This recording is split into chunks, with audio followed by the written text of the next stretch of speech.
Баршаңызға сәлем, сіздермен бірге Айзада каналыма қош келдіңіздер. Бүгін ең шырынды, дәмі тіл үйіретін тауық аяқтарын қалай дұрыс маринадтап, түскі немесе кешкі асқа уақытыңызды үнемдеп әзірлеудің жолын көрсетемін. Әрі қол жетімді өнімдерден тұрады және толық ингредиенттер тізімі осы видеоның астында да көрсетілген. Сондықтан видеоны соңына дейін қарап, каналға тіркеліп, лайк басып, осындай ерекше тағаммен отбасыңызды қуантыңыз. Бізге 1,5-2 килограмм тауық қанаттары қажет. Тазалап 3 бөлікке бөлеміз. Қанат ұштарын қолданбаймыз. 2 ас қасық барбекю соусы, 1 ас қасық қыша, 1 ас қасық майонез, 2 ас қасық соя соусы,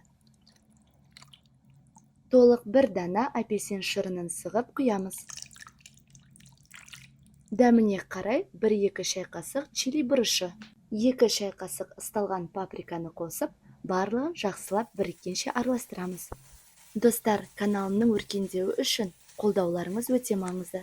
Сондықтан каналға тіркеліп, лайк басып, келесі жаңа видеоларымды өткізіп алмас үшін қоңырауша белгісін басып кетіңіздер.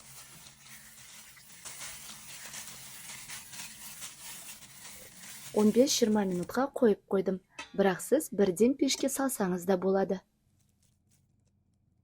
Шырынымен бірге пісіретін табаққа саламыз.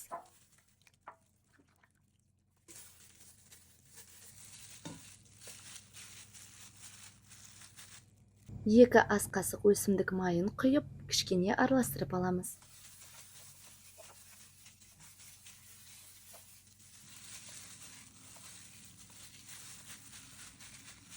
Біркелкі етіп жайып шығамыз.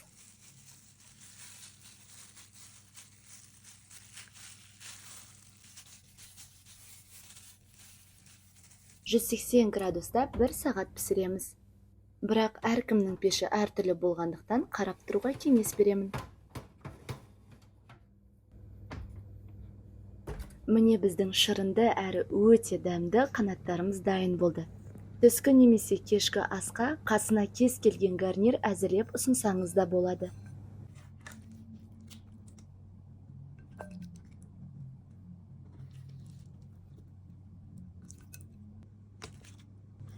Шырынын міндетті түрде үстінен құюға кеңес беремін.